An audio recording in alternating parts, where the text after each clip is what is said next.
PKS study material channel में आपका स्वागत है। हम पढ़ रहे थे कक्षा 11 का भारतीय अर्थव्यवस्था, स्वतंत्रता की पूर्व संध्या पर भारतीय अर्थव्यवस्था, जिसके अंदर हमने टॉपिक पढ़ रहे थे, जिसमें हमने कृषि के बारे में डिटेल से पढ़ लिया और उसके बाद उद्योग के बारे में और विदेशी व्यापार के बारे में चर्चा की थी और उसके बाद जनांगीय के जो परिस्थितियाँ थी उसके बारे में हमने चर्चा की थी। आज हम पढ़ने जा रहे हैं औपनिवेशिक शासन के दौरान हमारे भारत का क्या व्यवस्था थी, क्या स्थिति थी भारत की। तो व्यावसायिक संरचना के बारे में हम पढ़ें कि औपनिवेशिक काल में विभिन्न औद्योगिक क्षेत्र में लगे कार्यशील श्रमिकों के अनुपातिक विभाजन में कोई परिवर्तन नहीं आया। कि जो औपनिवेशिक शासन का काल था उस समय विभिन्न औद्योगिक जो क्षेत्र थे उसमें लगे हुए जो कार्यशील श्रमिक उनके अनुपातिक विभाजन में कोई परिवर्तन नहीं आया। कृषि सबसे बड़ा व्यवसाय था जिसमें 70 से 75% जनसंख्या लगी थी। विनिर्माण तथा सेवा क्षेत्र में क्रमशः 10% तथा 15 से 20% जन समुदाय को रोजगार मिल पा रहा था। यानी व्यवसायिक संरचना में क्या था, कृषि में 70 से 75% जनसंख्या लगी हुई थी और विनिर्माण में 10% और सेवा क्षेत्र में 15 से 20% लगी हुई थी।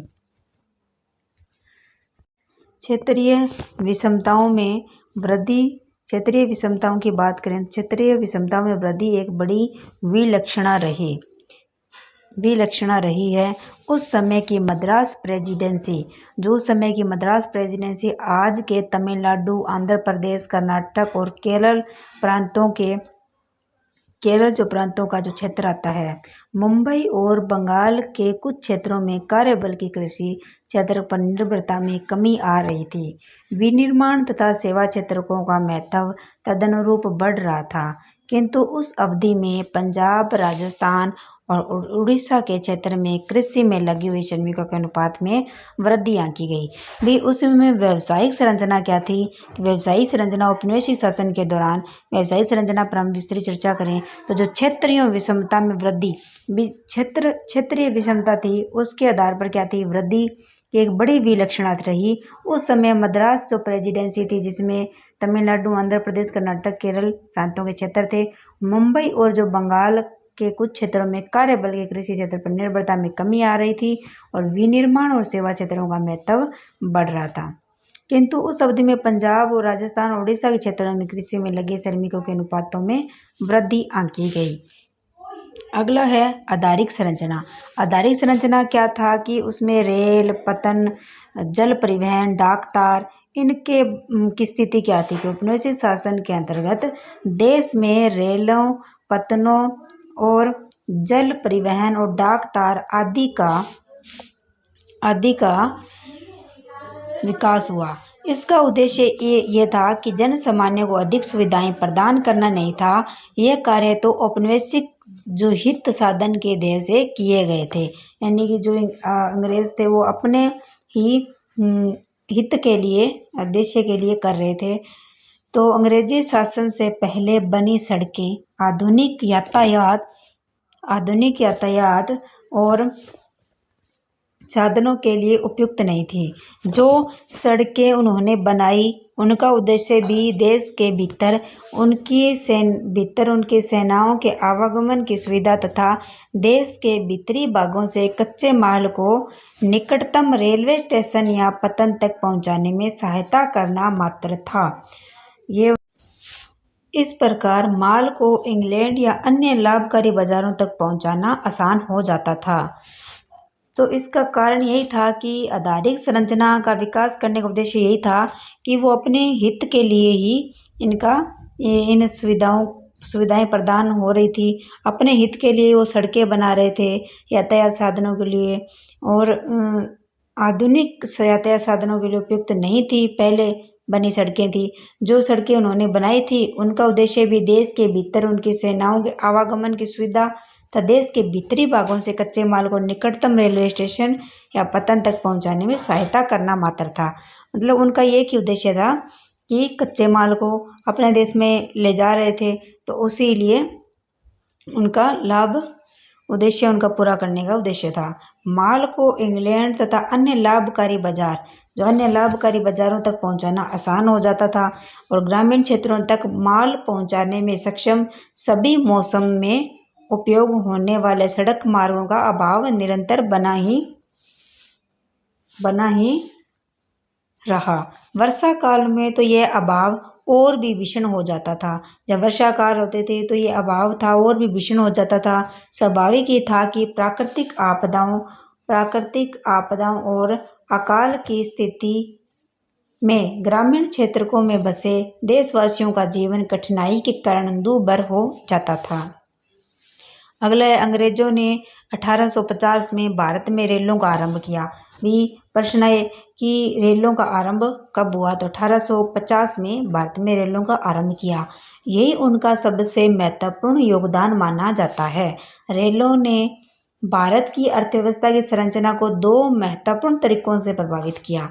जो रेलें बनी भारत में, तो उसने भारत की अर्थव्यवस्था को संरचना को दो महत्वपूर्ण तरीकों से प्रभावित किया। एक तो इससे लोगों को भू क्षेत्रीय एवं सांस्कृतिक व्यवधान को कम कर आसानी से लंबी यात्रा करने के अवसर प्राप्त हुए और दूसरी ओर भारतीय कृषि के व्यवसायीकरण को बढ़ावा मिला।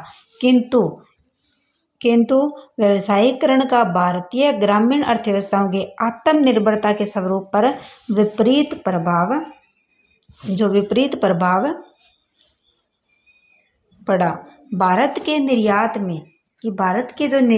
में निसंदेह विस्तार हुआ, परंतु इसके लाभ भारतवासियों को मुश्किल से प्राप्त हुए। इस प्रकार जन सामान्य को मिले सांस्कृतिक लाभ, जो जन सामान्य थे उनको मिले जो सांस्कृतिक लाभ व्यापक होते हुए भी देश की आर्थिक हानि की भरपाई नहीं कर पाए। जो आर्थिक हानि थी उसकी वो भरपाई नहीं कर पाए। सड़कों तथा रेलों के विकास के साथ साथ औपनिवेशिक व्यवस्था ने आंतरिक व्यापार और समुद्री जलमार्गों के विकास पर भी ध्यान दिया। भी उन्होंने रेलें और सड़कें का विकास किया, और उसके साथ साथ उन्होंने आंतरिक व्यापार के लिए समुद्री जलमार्गों का भी विकास पर ध्यान दिया। किंतु ये उपाय बहुत संतोषजनक नहीं थे। उस समय के आंतरिक जो जलमार्ग अलाभकारी सिद्ध हुए। जो उन्होंने आंतरिक जो जलमार्ग थे वो अलाभकारी सिद्ध हुए। उड़ीसा के तटवर्ती नहर इसका विशेष उदाहरण है। यद्यपि इस नहर का जो निर्माण है, ये देखिए, टाटा सन्स के विभाग के रूप में इस कंपनी की स्थापना से 1932 में भारत में उड्डयन क्षेत्र की नींव रखी गई। उन्होंने क्या किया था, निर्माण था वो, इस नहर का निर्माण है वो सरकारी कोष से किया था, तथापि यह रेल मार्ग से स्पर्धा नहीं कर पाई। जो रेल मार्ग था उसे स्पर्धा नहीं कर पाई। नहर के समानांतर रेल मार्ग विकसित होने के बाद अंततः जल मार्ग को छोड़ दिया गया। भारत में विकसित की गई महंगी तार व्यवस्था का मुख्य उद्देश्य तो कानून व्यवस्था को बनाए रखना ही था। दूसरी ओर डाक सेवाएं अवश्य जन सामान्य को सुविधा प्रदान कर रही थी। जो जन सामान्य उनको सुविधा प्रदान कर रही थी, किंतु वे भी बहुत ही अपर्याप्त थी। आधारित संरचनाओं की वर्तमान अवस्था के विषय में आपको अध्याय 8 में जानकारी दी गई है। जो आधारित संरचना है उसका एक टॉपिक है, 8वां टॉपिक है, उसमें विस्तृत चर्चा दी गई है। अगला है निष्कर्ष। आप इस टॉपिक को पढ़ने के बाद हम किस निष्कर्ष पे पहुंचे। जब औपनिवेशिक शासन हो रहा था भारत में, और उस औपनिवेशिक शासन का भारत में स्थिति कैसी हो गई थी, और उसी पर हम किस निष्कर्ष पर पहुंचे हैं। तो निष्कर्ष क्या है कि स्वतंत्रता प्राप्ति तक, जब स्वतंत्रता प्राप्त हुई उस तक 200 वर्षों के विदेशी शासन का जो प्रभाव भारतीय अर्थव्यवस्था के प्रत्येक आयाम पर अपनी पेठ बना चुका था। कृषि क्षेत्र पहले से अत्यधिक श्रम अधिशेष के भार से लदा था, यानी श्रमिकों का अधिशेष अत्यधिक श्रम अधिशेष से भार से लदा था। उसकी उत्पादकता का स्तर भी बहुत कम था, यानी जो कृषि थी वो जिस प्रति हेक्टेयर क्षेत्र में होने वाला जो उत्पादन है वो कम होता जा रहा था, कम हो चुका था। उत्पादकता जो क्षमता थी वो बहुत कम हो चुकी थी, बहुत कम था। और औद्योगिक क्षेत्र भी आधुनिकीकरण, वैविध्य, क्षमता संवर्धन और सार्वजनिक निवेश में वृद्धि की मांग कर रहा था। भी जो उद्योगों की क्षेत्र है वो भी जो सार्वजनिक निवेश की वृद्धि की मांग कर रहा था, भी उसमें भी निवेश की आवश्यकता थी। इस प्रकार विदेशी व्यापार तो केवल इंग्लैंड की औद्योगिक क्रांति को पोषित कर रहा था। जो विदेशी व्यापार था वो भी केवल इंग्लैंड को औद्योगिक क्रांति थी उसको पोषित कर रहा था।